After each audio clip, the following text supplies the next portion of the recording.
चाहिँ अस्मिता नेपाली हो। मैले चाहिँ अब फर्स्ट ब्लग मेरो चाहिँ सुरुवात हो यो चाहिँ, अनि मलाई त्यस्तो ब्लग बनाउन पनि आउँदैन। अनि मेरो युट्युब च्यानलको नाम चाहिँ अस्मिता नेपाली ब्लगर हो। भर्खर सुरुवात हो मेरो चाहिँ, सपोर्ट गरिदिनु होला गाइज।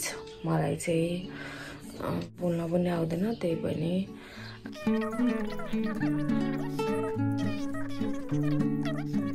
खानासाना खाने अनि बल्ल जाने।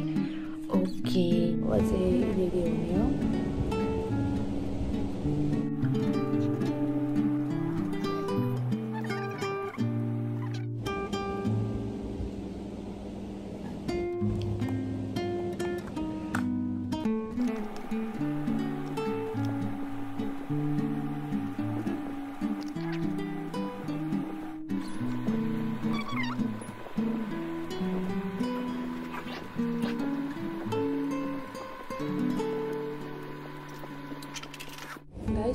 मैले चाहिँ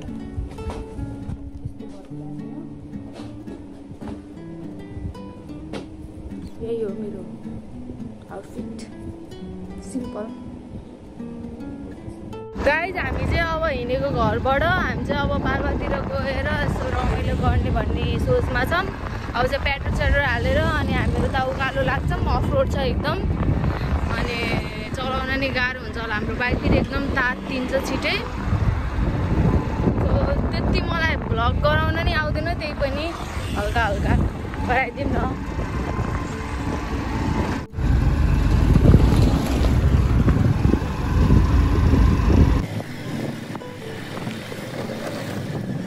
अब चाहिँ हामी रानी बग्गा आइपुग्यौँ।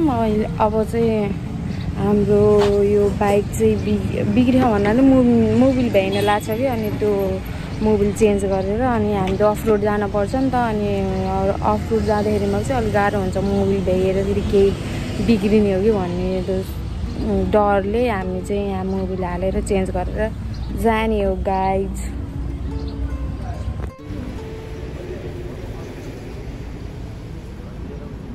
हामी चाहिँ अब त्यहाँबाट हिँडेको, त्यो ग्यारेजबाट हिँडेको मोबिल चेन्ज गरेर अब चाहिँ हामी पहाडतिर, हामी कुन ठाउँमा जाने म देखाइदिएँ हजुरहरूलाई। त्यो ठाउँमा त्यो पहाड जाने हो। अहिले चाहिँ त्यो डाँडामा जाने हो। यो चाहिँ पुलिस क्याम्प हो। यो चाहिँ हेलो गाइज, हामी चाहिँ अहिले पुलिस क्याम्पबाट मासतिर आयौँ। अहिले चाहिँ यता पहाडतिर छौँ।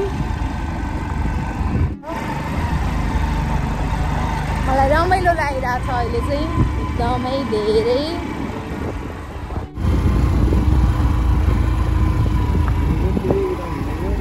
यो चाहिँ बुटुलको मतलब धामनगर, अनि फेरि के भन्छ धामनगर, अनि यता के भन्छ अरे यो रानी बग्गाको सहर हो यो चाहिँ।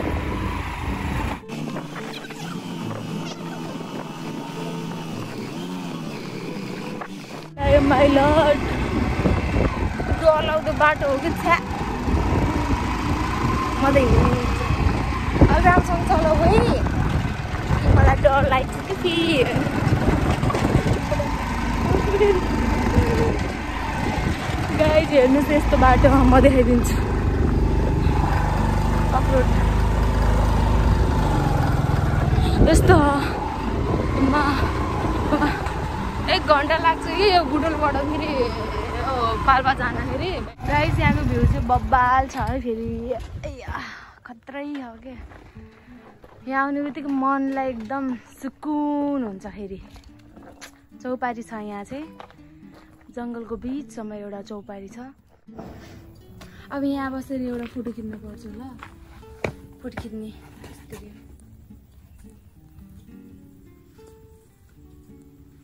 यहाँबाट झुन्डेर हामी सानोमा यस्तो गर्थ्यौँ के गाइस, गर्थ्यौँ के अरे। तर अहिले त चुर्छ होला, डर लागेर है नि। फेरि मऱ्यो भने फेरि कन्टेन्ट हुन्छ कि, फेरि यहाँबाट झुन्डेर अस्मिता नेपाली भन्ने केटी मरि अरे भन्ने हुन्छ कि फेरि, त्यही भएर झुन्डिन्न। हामी सानोमा यस्तो गर्थ्यौँ कि अबि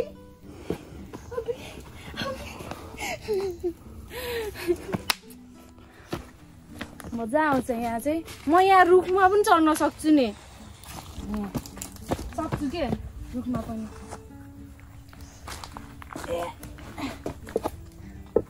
गाइड हामी सानोमा यस्तै रुखमा बसेर पिङ गराएर कति खेल्थ्यौँ।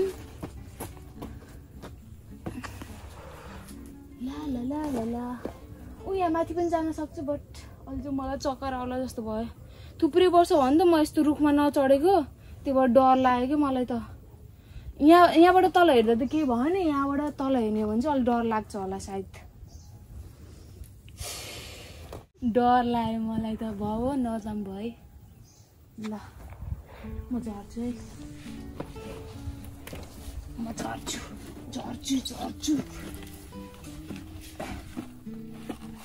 हाम्बादिम यहाँबाट। यस मजै आयो।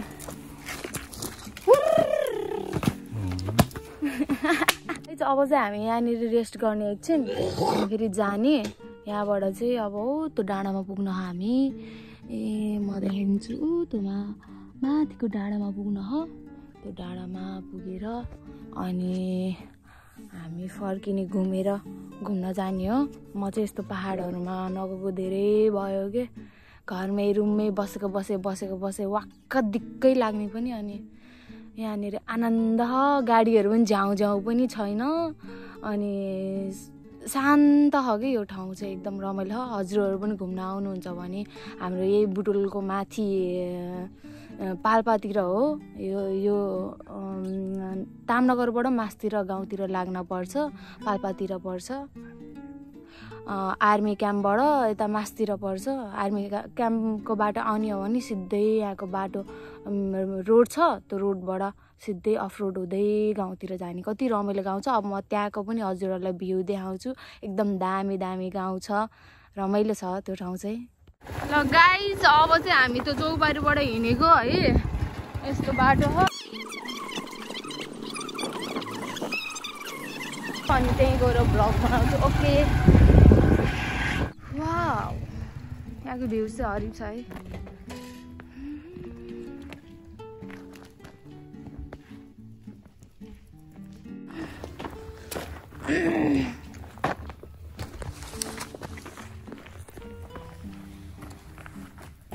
यहाँको भ्यू चाहिँ खत्रै छ है गाइज।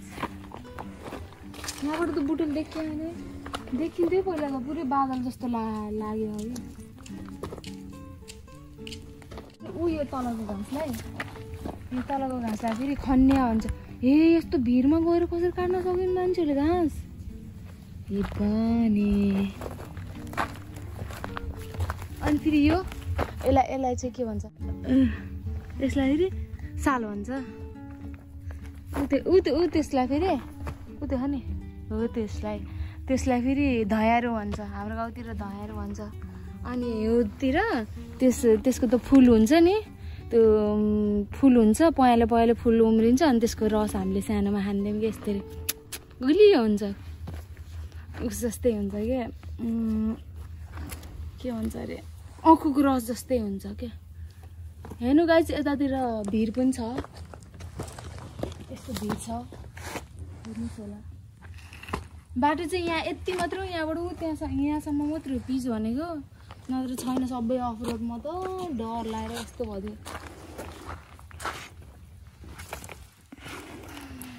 साथीहरू अब चाहिँ हाम्रो यहाँको गाउँ आउन थाल्यो।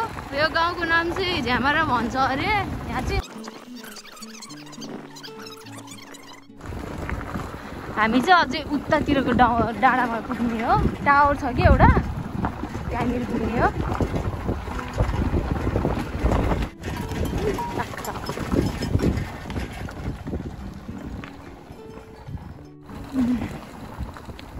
रमाइलो हुन्छ बस्नलाई होइन, शान्ति ठाउँ हुन्छ। तर यस्तो ठाउँमा चाहिँ बिरामी भयो भने गाह्रो हुन्छ। बस्नलाई चाहिँ यहीँ रमाइलो छ।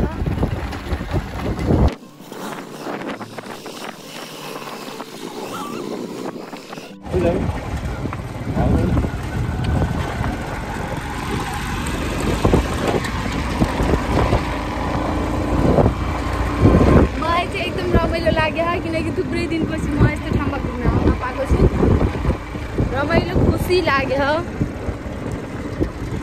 साथीहरू। हामी चाहिँ जहाँ घुम्न आएको त्यहाँनिर आइपुग्यौँ झ्यामारा। अनि फेरि बाइक चाहिँ उता मासतिर लिएर गयो किनकि यहाँ अप्ठ्यारो बाटो हो नि त, त्यही भएर कति नराम्रो बाटो हो। बा डर लागेर कस्तो भयो। अझै बाइकमा आउँदा त ठिकै हो, गाडीमा आउने हो भने त झन् जिपमा आएको भयो भने त झन् यति गाह्रो हुन्थ्यो नि, एकदम गाह्रो हुन्थ्यो। अब यहाँ हिँडेर जाने थोरै माथिसम्म म, अनि त्यहाँ गएर फोटोसोटो खिच्ने, नास्ता सास्ता खाने, एकछिन घुम्ने। अनि अब कति बजे अहिले 2 बजी क्या हो, 2 बजे 3, 4, 5 बजीतिर 5-6 बजीतिर घर पुग्ने हो। ओह्रालो बाटो त छिटेको हुन्छ, उकालो चाहिँ एकदम गाह्रो हो कि बाइकमा हिँड्न पनि।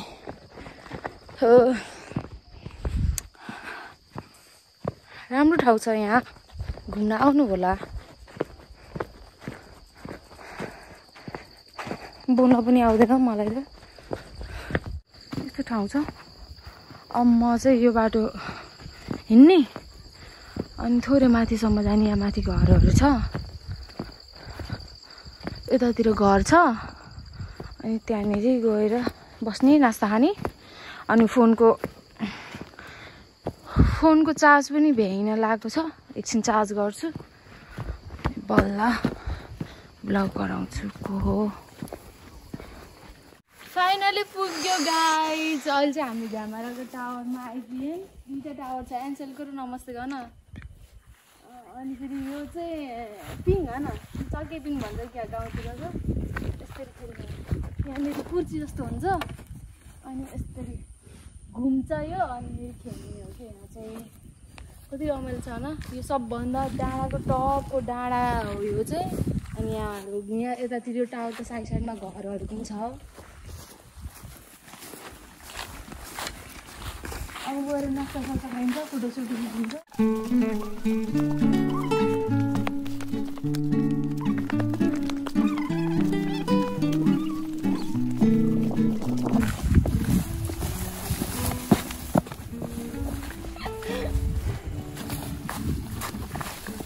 पानी सबैमा खिच्ने हो क्या पाउँछ।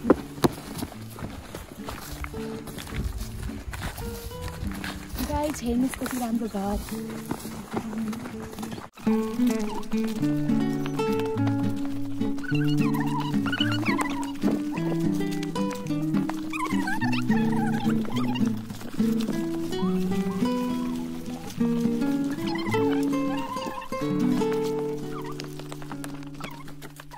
कति राम्रो फुल हो, कति राम्रो फुल हो। एउटा टिपी लगाउँछु, एउटा टिपेर फुल लगाइदिउँ भनेको के।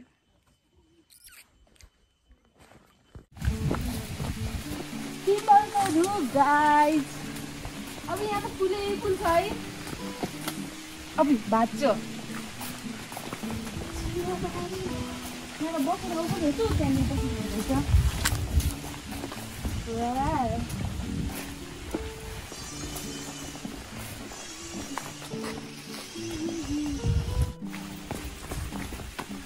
कस्तो के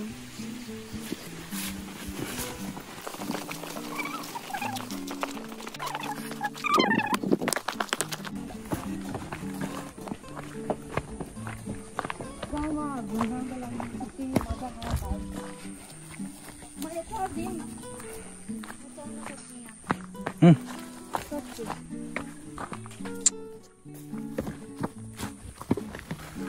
रोटी रहेछ भाइ नि। गाइज यो चाहिँ रमाइलो ठाउँ छ। यस्तो सानो फुलहरू चाहिँ लास्टै मनपर्छ है मलाई, घरमा लगेर। हामीले चाहिँ अब नास्ता खान लाग्यो। सिम्पल भयो भने मिठो हो, गाउँघरतिरको चाहिँ सिम्पल भयो भने मिठो हुन्छ। लोकल कुखुराको अन्डा र अनि चाउचाउ, लाली चाउचाउ बनाएर खाँदैछौँ, बनाएर दिनुभएको यहाँको दिदीले। अनि यही नास्ता खाने, अब फोटोसोटो खिच्ने अनि जाने घर।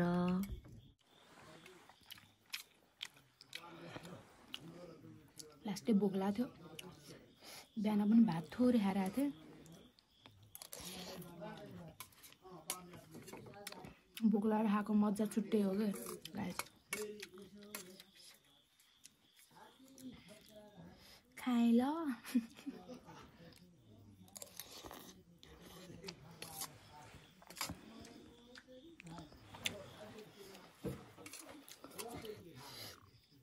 लोकल कुखुराको अन्डा र चाउचाउ अनि झोल सिम्पल गरेर पकाइदिनु भयो, मिठो भयो।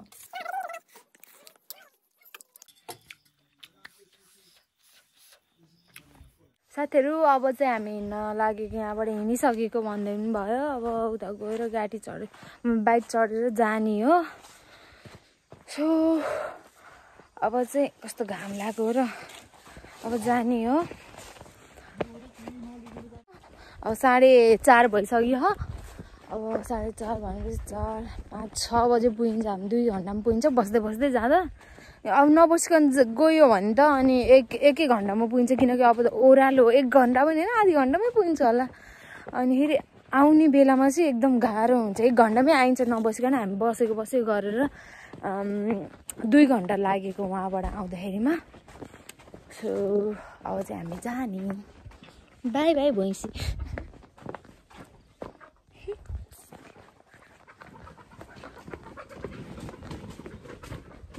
हेलो, हामी चाहिँ फर्किँदैछौँ। अहिले चाहिँ अँध्यारो हुन लागिसक्यो। अब घर पुग्नुपर्छ, घर पुगेर खानासाना खानुपर्छ। आज चाहिँ लास्टै थकिला मलाई चाहिँ। घर गएर भुत्रुक्क सुत्न मन लाग्यो। बाटो पनि यस्तो डर लाग्ने, ओह्रालो त छिटो भयो। उकालो आउँदा चाहिँ लास्टै गाह्रो भएको क्या हामीलाई चाहिँ। अब किन्छ होला सायद, अनि बिचमा हामी रेस्ट गरिन्छ। हेरो केटाकेटीहरू, सनसेट कति दामी।